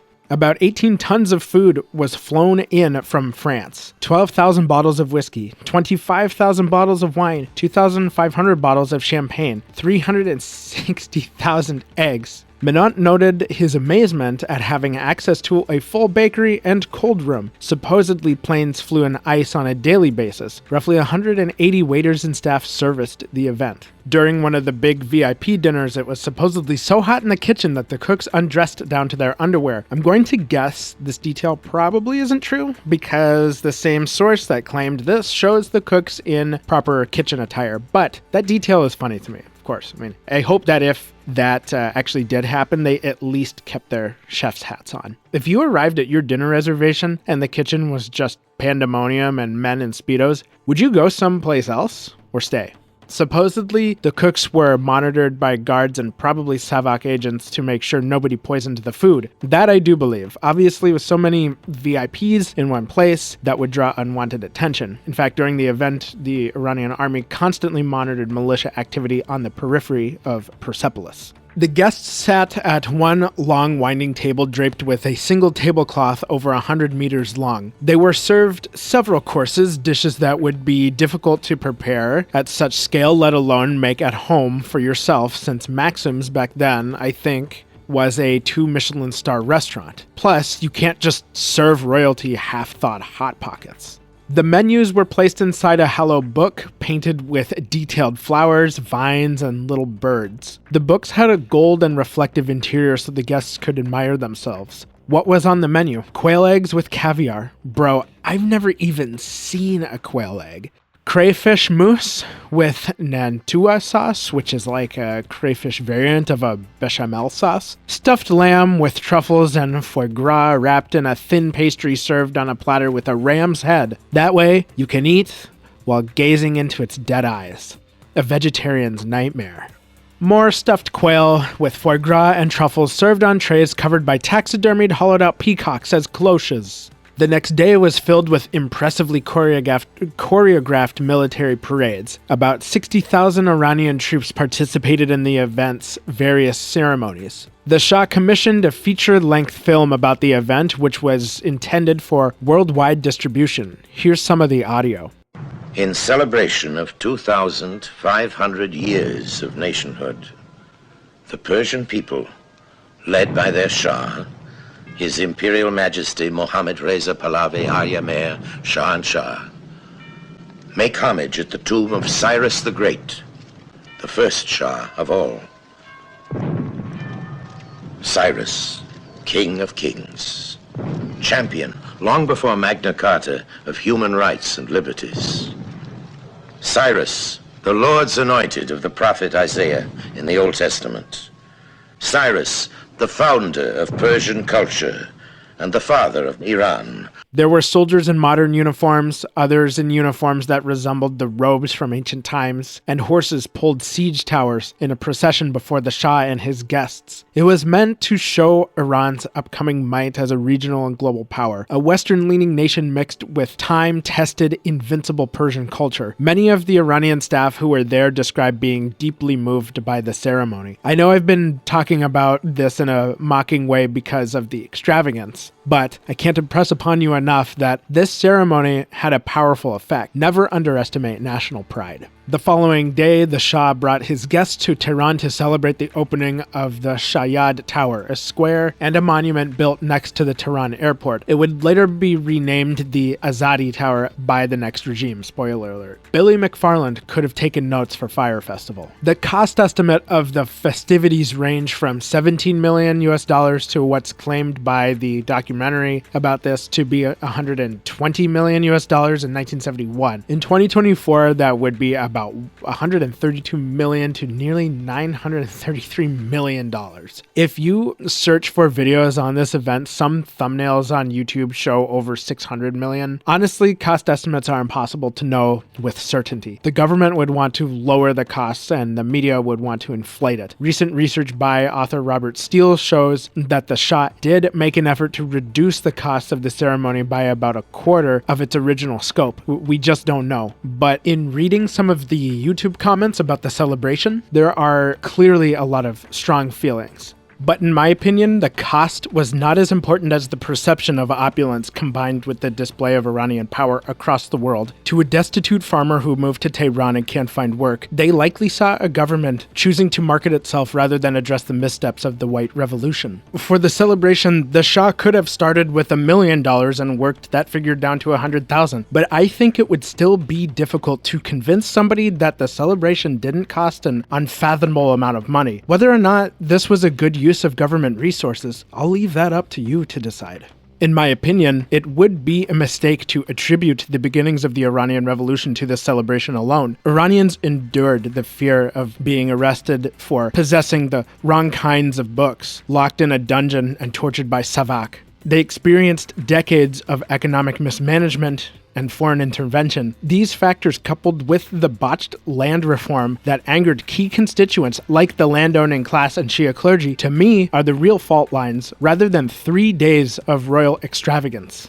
Somebody who was quite critical of the Shah and the White Revolution more broadly was Ruhollah Khomeini. We mentioned him earlier when we learned that he and one of the SAVAK chiefs, Hassan Pakravan, used to have lunch together. Khomeini as a person and as a symbol are too complex to get into for this episode. Yes, I am avoiding it because I would want to do that subject justice. At a basic level, Khomeini was an Islamic cleric and revolutionary who, like many of the other Shia clergy, opposed the reforms established by the White Revolution. For his many written and vocal denunciations of the Shah, Khomeini was exiled and over a period of 14 years spent time in various countries such as Iraq, Turkey, and France. In January 1978, an article was published by the Tehran newspaper Etellaat accusing Ruhollah Khomeini of being an Indian cleric on the payroll of the Egyptian government. The article sparked student protests which were violently put down by the government, resulting in the deaths of students. This galvanized others to join, and again, the authorities shot and killed protesters. And repeat.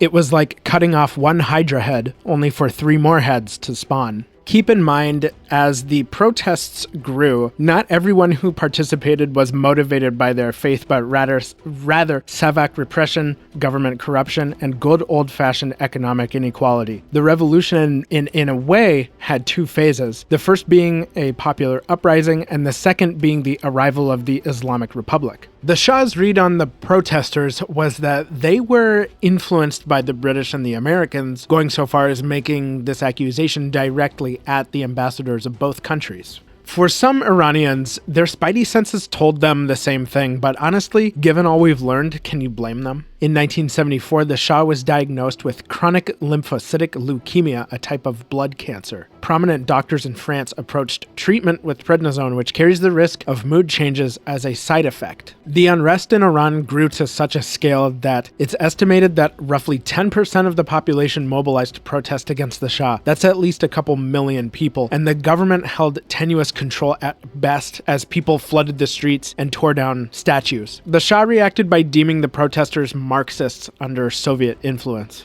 For their part, SAVAK submitted lists of over 1,000 people suspected of being leaders in this revolution. In a surprise move, the Shah ordered the release of all political prisoners, and in October 1978, workers at oil facilities across the country staged a strike. The problem with an over-reliance on oil is that when the oil revenue is interrupted, your dictator money is in jeopardy. Who of your key supporters, especially SAVAK leadership or your generals, will remain loyal if you can't pay them? On top of all this, the cancer ravaged the Shah. U.S. Treasury Secretary Michael Blumenthal met the Shah and reported back to then U.S. President Jimmy Carter that, quote, "This man is a ghost." The Shah tried to hold things together for roughly 4 years from the time of his diagnosis until January 16, 1979, when he and his family fled Iran. The remaining Prime Minister, Sapor Bakhtiar, dismissed SAVAK from duty in February 1979. He also freed any remaining political prisoners SAVAK held in custody, and he allowed Khomeini to return to Iran. Roughly 3,000 SAVAK officers remained following the collapse of the monarchy.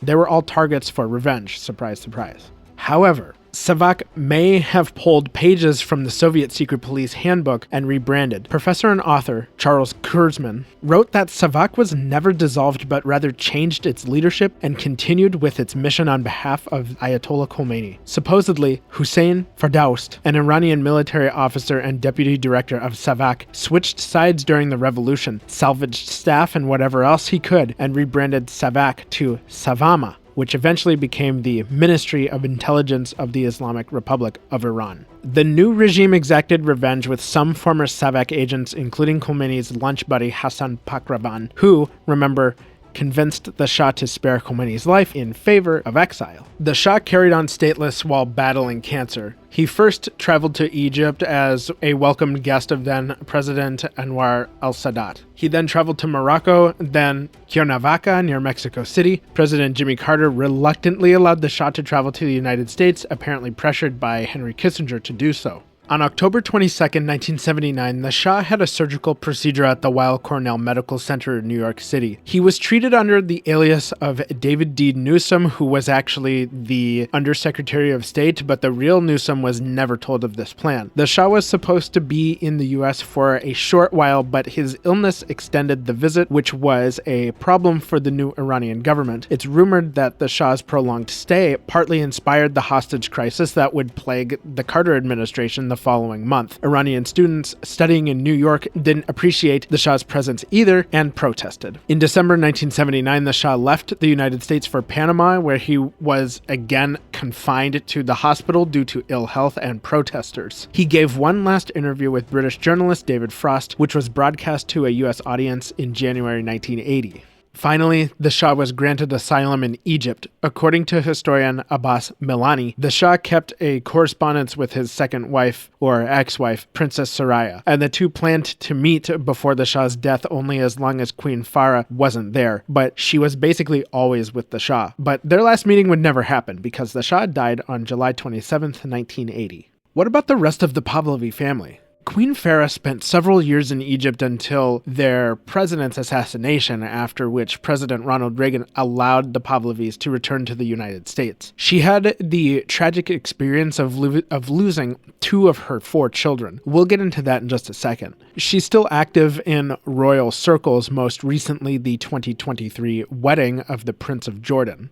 Ashraf Pahlavi, the Shah's twin sister, spent time in New York and France after her exile and died of Alzheimer's disease in 2016 at the age of 96. As for the Shah's children, Shahnaz Pahlavi, the daughter from his first wife, Fazia of Egypt, she's been through a couple marriages and has 3 children. She lived in Switzerland after the revolution, and not much else is known about her. She is still alive at 83 years old. Faranaz Pahlavi is the oldest daughter of the Shah and Farah. She's 61 now, attended Columbia University in 1986. It doesn't appear she's married or had children, or at least those details have been kept private. There really isn't much about her, so I speculate she's stayed out of the limelight. Both Ali Reza and Layla Pahlavi seem to have had troubled lives. Ali Reza struggled with depression and sadly shot himself in 2011 at age 44. Layla Pahlavi struggled with food intolerance, anorexia, and bulimia, and was found dead at just 31 from a lethal dose of a drug used to treat insomnia. Reza Pahlavi is the current crown prince of Iran and would be Shah if, history had taken a different turn. He founded and leads the National Council of Iran, which is basically an opposition group, and he is an outspoken critic of the Islamic Republic. He currently lives in the United States near DC and recently spoke at the Israeli-American Council this past September 2024. He seems quite active in politics. He also has a YouTube channel and just a few days ago posted a video regarding Iran's potential place in the future, as well as his own place in Iran. Links in the show notes. Allow me to make a few points on where Iran is today. It often seems like many countries are full of incredibly warm, perfectly hospitable and kind people, but the government is run by a gaggle of cockknockers. To me, Iran seems like one of those places. One thing that really opened my eyes to Iran having normal, well-meaning people was Anthony Bourdain's Parts Unknown. Season 4, Episode 6 aired in November 2014. He showed a land where the people were more than happy to share their great food with an American. But as we have seen, Iran is a land with a troubled and dramatic history. We've seen in recent times, and for as long as I can remember, being only 31, that the Islamic Republic supports various terror groups and rebellions across the Middle East. They've lobbed rockets at near and distant neighbors and gotten others to do it for them. Many of the tragic events in the Middle East in 2024 tied directly to the Islamic Republic and by extension the meddling of Imperial and Western powers in the 20th century. The terror and security apparatus of SAVAK was absorbed by the new Islamic Republic and continues to do the bidding of a totalitarian regime and one of the world's few theocracies. What are my thoughts?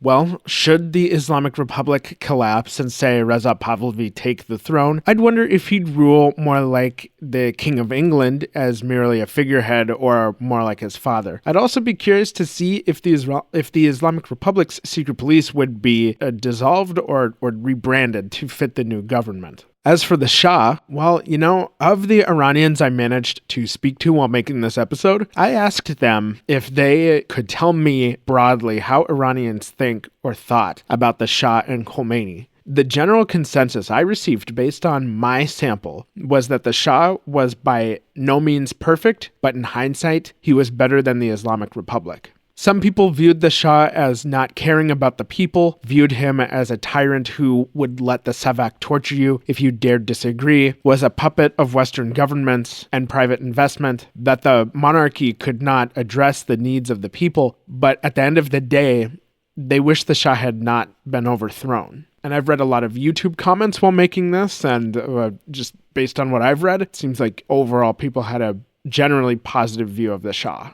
For me, I honestly kind of feel bad for the guy. Other than the immense wealth, he was not dealt a full deck when it came to his parents or his relationship with either of them. His country was invaded by the Brits and Soviets simultaneously. They both hung around to catch the faintest whiff of oil. Foreign influence seemed to be omnipresent during his rule, which can benefit you in many ways, but could also feel really vulnerable, especially if those foreign interests care more about what's under the ground than you and your monarchy. He got cancer more or less around the same time his rule was crumbling, and once he fled Iran, no other country really wanted to give him asylum. That's a lot to lose for one person. Loss of one's own body, country, and comfort. However, that's not to excuse the shit that happened on his watch. In my opinion, the Shah was no Stalin. He was no Papadakh or Shiro Ishii, but his path to prosperity was mismanaged, and the very existence of SAVAK is a bloody stain on that record, no matter how much he may have wanted to distance himself from their activities. I should say that I don't think SAVAK was the sole cause of the regime's collapse, but rather cracks in the society combined with economic hardship. The forces unleashed were too great for SAVAK to reverse, and clearly they failed at their mission. These days, you can go on places like Etsy and, somewhat disturbingly, buy t-shirts with SAVAK's Manticore logo printed on them. An interesting side note, there are several first edition copies of the Shah's book, Mission for My Country, on eBay selling for well over $100. The old SAVAK prison was converted into the Ibrat Museum in Tehran. Let me tell you, I'd hate to be the night janitor at that place. That's because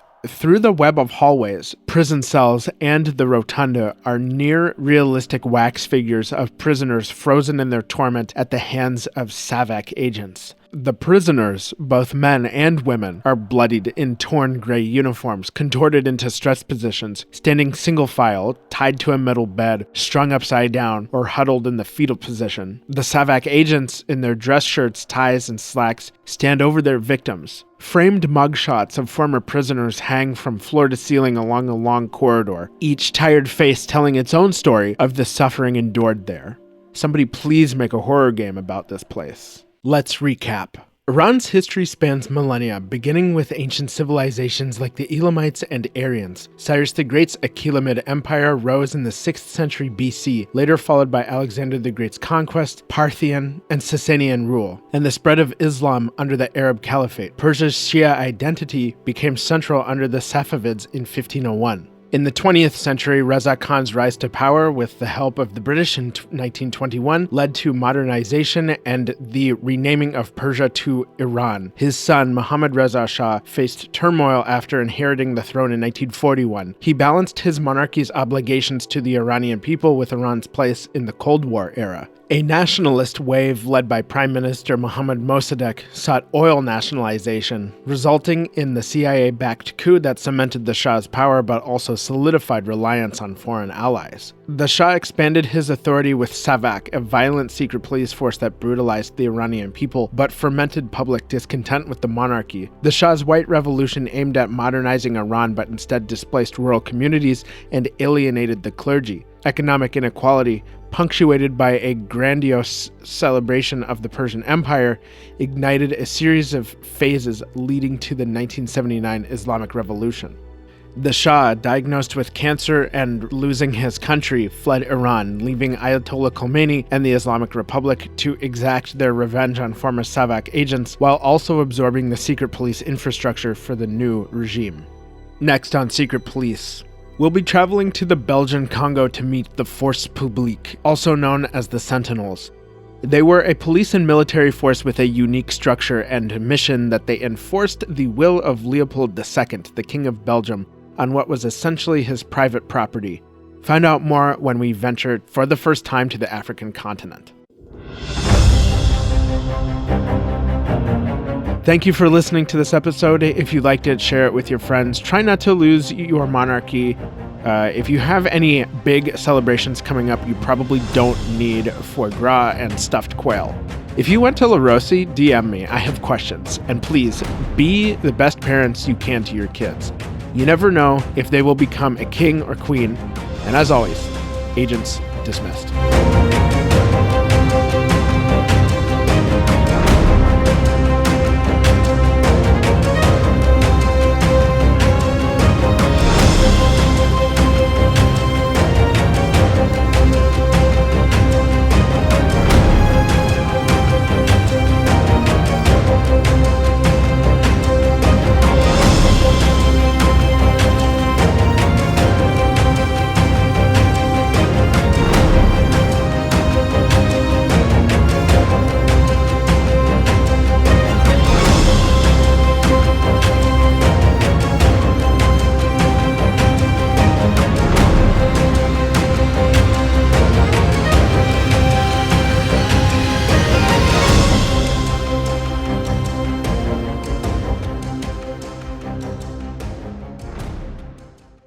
Would you have SAVAK detain somebody for using the term skibbity riz? Yes, if you like.